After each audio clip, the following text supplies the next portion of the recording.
안녕하세요. 오늘 저희가 함께 깊이 파고들 자료는 강병호 목사님의 로마서 8장 설교입니다. 네, 주제는 육신을 따르는 삶과 성령을 따르는 삶이죠. 맞습니다. 설교가 아주 본질적인 질문으로 시작하더라고요. 당신은 스스로가 그리스도인이라는 사실을 언제 가장 실감하시나요? 생각해 볼 만한 질문이네요. 그렇죠. 이력서 종교란에 기독교라고 쓸 때일까? 아니면 주일 아침에 교회 가는 내 모습을 보면서 안도할 때일까? 아, 어떤 형식적인 모습들 말씀이시군요. 네. 그래서 오늘 저희 목표는요.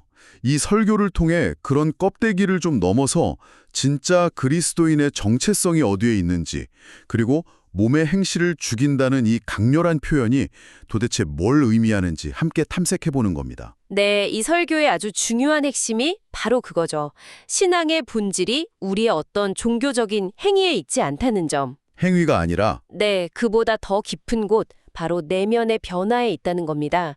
그리고 그 모든 변화의 동력은 바로 우리 안에 계시는 그리스도의 영, 즉 성령님이시고요. 결국 성령님이시군요. 그렇습니다. 그래서 오늘 우리는 설교가 제시하는 죽여야 할 것들에 집중하면서 이 영적 싸움이 단순히 고통스러운 의무가 아니라는 걸 발견하게 될 겁니다. 오히려 참된 생명과 자유를 얻기 위한 필수적인 과정이라는 걸요. 그러니까 이게 단순히 지식을 쌓는 걸 넘어서 지금 듣고 계신 당신의 삶을 한 번쯤 돌아보게 되는 그런 시간이 될 거라는 말씀이시죠? 네, 바로 그겁니다. 자, 그럼 본격적으로 한번 파헤쳐보죠. 설교는 진짜 변화는 눈에 보이지 않는 내면에서 시작된다고 아주 못을 박습니다. 네, 그렇죠. 그러면서 스스로에게 던져볼 만한 날카로운 질문들을 제시하는데요. 예를 들면 예전과 다른 선택의 기준이 내 안에 생겼는가 하는 것들이요. 또 내 삶의 우선순위가 정말 바뀌었는가라든지. 그리고 이거요. 과거의 아픈 상처가 더 이상 지금의 나를 지배하지 않는가 같은 질문들이죠. 맞습니다. 그리고 설교는 마냥 이런 질문들 앞에서 아무런 할 말이 없다면 아직 그리스도의 영과 깊은 관계를 맺지 못하고 있을 수 있다고 아주 단호하게 이야기합니다. 굉장히 단호하게요. 네, 우리의 행동 이전에 내면의 방향성이 바뀌는 것, 그것이 바로 우리가 하나님의 자녀라는 시금석이라는 겁니다. 시금석이요? 네, 그러면서 로마서 8장 13절 말씀을 통해 우리 앞에 놓인 두 갈래 길을 명확하게 보여주죠. 너희가 육신대로 살면 반드시 죽을 것이로되 영으로서 몸의 행실을 죽이면 살리니. 여기서 말하는 죽음이라는 게 그냥 생명이 끝나는 걸 의미하는 건 아니겠죠? 그렇죠. 생명의 근원이신 하나님과의 영적인 단절을 의미하는 겁니다. 몸의 행실을 죽인다. 와, 정말 강하고 무서운 표현처럼 들리는데요. 여기서부터 이야기가 정말 흥미로워집니다. 네, 설교는 성령의 능력으로 우리가 구체적으로 죽여야 할 네 가지를 제시하는데요. 그 첫 번째가 바로 옛자, 그러니까 자기중심성이더라고요. 모든 문제의 뿌리라고 할 수 있겠네요. 맞습니다.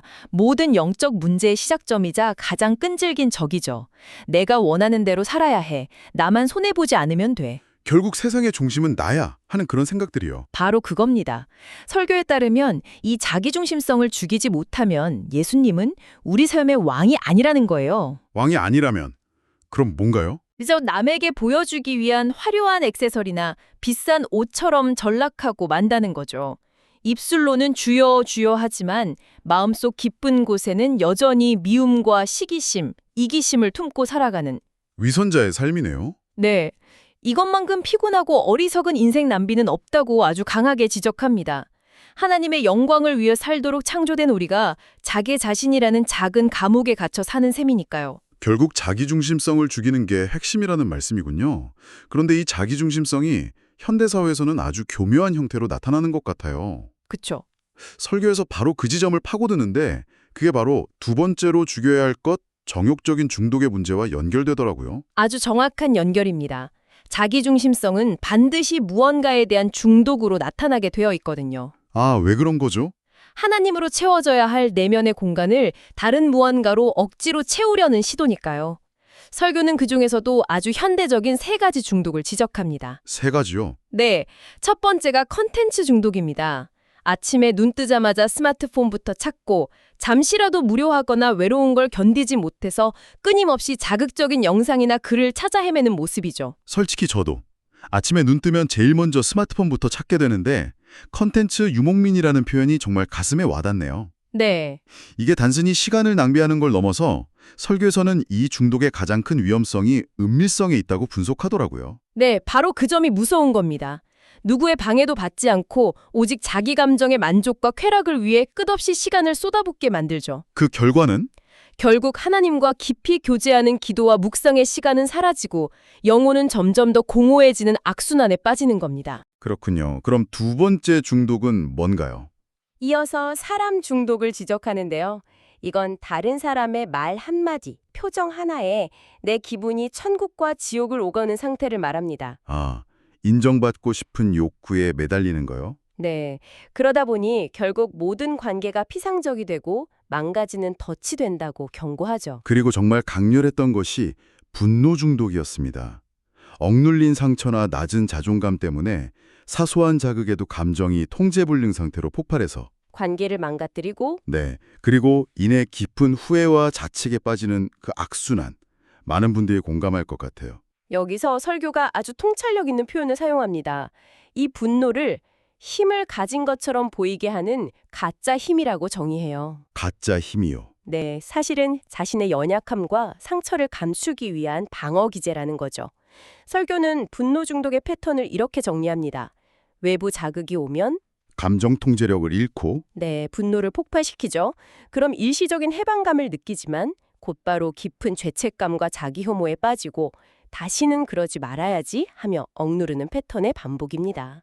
그 지긋지긋한 악순환의 고리. 네, 이걸 우리의 의지나 노력만으로는 결코 끊을 수 없습니다. 오직 우리 안에 계시는 성령님께서 주시는 능력으로만 가능하다고 강조합니다. 앞서 다른 중독이 무언가를 끊임없이 채우려는 욕망의 문제였다면 이번에 다룰 세 번째, 두려움은 정반대의 감정인 것 같아요. 잃을까 봐 걱정하는 문제요. 네, 맞습니다. 설교에서는 이 두려움의 근원을 어디서 찾고 있나요? 두려움의 근원은 외부 환경이 아니라 우리 내부에 있다고 말합니다. 이것이 바로 육신을 따라 사는 사람들을 지배하는 종의 영의 가장 큰 특징이라는 거죠. 종의 영이요? 좀 어렵게 들리는데요. 쉽게 말해서요. 하나님을 사랑과 신뢰의 대상인 아버지로 보지 못하고 언제 벌을 내릴지 모르는 무서운 주인으로 여기는 마음의 상태입니다. 이런 마음에는 참된 평안이 있을 수가 없죠. 그 종의 영이라는 표현이 굉장히 강렬한데요. 이게 꼭 신학적인 의미가 아니더라도 현대인들이 느끼는 어떤 불안감, 예를 들면 다른 사람의 기대에 맞춰 살아야 한다는 압박감이나 미래에 대한 막연한 두려움 같은 것과도 연결해 볼 수 있을까요? 물론입니다. 정확히 그 지점입니다. 설교는 신명기 28장의 말씀을 인용해서 그 실상을 아주 생생하게 묘사합니다. 어떻게요? 내 마음이 떨리고 눈이 쇠하고 정신이 산란해질 것이다. 내 생명이 밤낮으로 위험에 처해 있어서 아무것도 확신할 수 없을 것이다. 와, 아침에는 저녁이 되었으면 좋겠다 하고 저녁에는 아침이 되었으면 좋겠다 할 것이다. 이것이 바로 종의 영에 매여 두려움으로 사는 삶의 비참함이라는 겁니다. 이런 상태로는 정말 하나님의 자녀가 누리는 기쁨과 자유를 맛볼 수 없겠네요. 결코 맛볼 수 없죠. 그리고 마지막 네 번째로 죽여야 할 것은 바로 상처의 지배입니다. 과거의 아픈 기억이 현재의 삶을 미움이나 분노, 그리고 특히 자기 연민으로 지배하는 상태. 네. 나는 억울한 피해자야. 왜 나만 이런 일을 겪어야 해? 라는 생각에 갇혀서 스스로를 고립시키고 병들게 하는 건 말입니다. 이 부분에서 설교의 표현이 정말 단호하더라고요. 네, 그렇죠. 이 상처에 대해 그냥 벗어나야 한다거나 잊어야 한다는 수준이 아닙니다. 죽여야 한다. 완전히 소멸시켜야 한다고 말합니다. 왜 그렇게까지 강하게 말하는 걸까요? 왜냐하면 로마서 8장 7절 말씀처럼 육신의 생각은 하나님과 원수가 되기 때문입니다. 우리가 끌어안고 놓지 못하는 그 상처와 자기 연민이 결국 하나님과 우리 사이를 가로막는 원수가 된다는 정말 무서운 지적인 거죠. 그 상처를 통해 하나님을 원망하게 만들고 다른 사람을 용서하지 못하게 만들면서 결국 우리 영혼을 파괴하기 때문입니다. 자, 그럼 이 모든 것을 어떻게 죽일 수 있을까요? 자기중심성, 온갖 중독들, 두려움, 과거의 상처. 솔직히 듣기만 해도 숨이 막히고 벅찹니다. 그렇죠. 이 영적인 싸움에서 이길 수 있는 길이 정말 있는 걸까요? 네, 바로 그 지점에서 설교는 우리에게 아주 중요한 관점의 전환을 요구합니다. 관점의 전환이요? 이 싸움은 우리가 이기기 위해 발버둥 치는 처절한 전쟁이 아니라 이미 이긴 전쟁이라는 사실을 기억하라는 겁니다. 이게 복음의 핵심입니다. 아, 이미 이긴 전쟁이다. 네, 예수 그리스도께서 십자가에서 우리의 모든 죄와 연약함, 상처와 두려움의 값을 다 치르시고 이미 완전한 승리를 이루셨다는 거죠. 그 말씀은 이 영적 싸움의 동력 자체가 바뀐다는 의미겠네요. 이겨야만 해라는 압박감과 두려움에서 오는 노력이 아니라 그렇죠. 이미 이겼다는 확신과 감사함에서 오는 자유로운 반응으로요. 정말 엄청난 차이인데요. 바로 그겁니다. 그래서 우리의 싸움은 승리를 얻기 위한 투쟁이 아니라 이미 우리에게 주어진 그 구속의 은혜와 승리를 누리기 위한 사랑의 투쟁이 되는 겁니다. 누리기 위한 사랑의 투쟁. 네, 죄의 유혹이 찾아올 때 이걸 이겨야 구원받는데 라며 스스로를 올가매는 것이 율법적인 태도라면 복음 안에서의 태도는 다른 거죠. 어떻게요? 그리스도께서 나를 위해 죽으시고 이 모든 죄의 권세에서 나를 해방시키셨으므로 나는 더 이상 이 비참한 죄의 종노릇을 할 이유가 없다고 믿음으로 선포하는 겁니다. 설교에서 나온 여리고성 비유가 바로 그 지점에서 정말 인상 깊었습니다. 이스라엘 백성이 거대한 여리고성을 무너뜨릴 때 한 것은 칼을 들고 싸운 게 아니었잖아요. 네, 아니었죠. 그저 하나님의 말씀을 믿고 묵묵히 순종하며 성 주위를 돌았던 것뿐이었죠. 정확합니다. 그들이 한 것은 전쟁이 아니라 순종이었습니다. 승리는 이미 하나님께서 약속하신 것이었죠. 우리도 마찬가지라는 거군요. 네. 우리가 해야 할 일은 거창한 종교적 행위가 아닙니다. 삶의 아주 작은 영역에서 구체적인 믿음의 선택을 하는 겁니다. 예를 들면 어떤 걸까요? 예를 들어 누군가를 비난하고 싶은 마음이 들 때 그 생각을 멈추고 오히려 그 사람을 위해 축복하며 기도하는 작은 노력을 하는 겁니다. 미래에 대한 염려가 파도처럼 밀려올 때 스마트폰을 뒤지며 불안을 키우는 대신 잠시 눈을 감고 모든 것을 하나님께 맡긴다고 고백하는 믿음의 생각을 선택하는 거죠. 그러니까 그런 작은 순종들이 모여서 이미 승리한 전쟁의 실체를 내 삶에서 경험하게 만든다는 말씀이시군요. 네. 시간을 낭비하던 습관을 버리고 그 시간에 말씀을 한 구절이라도 더 묵상하는 것. 분노가 치밀어 오릴 때 한 걸음 물러서서 성령님의 도우심을 구하는 것.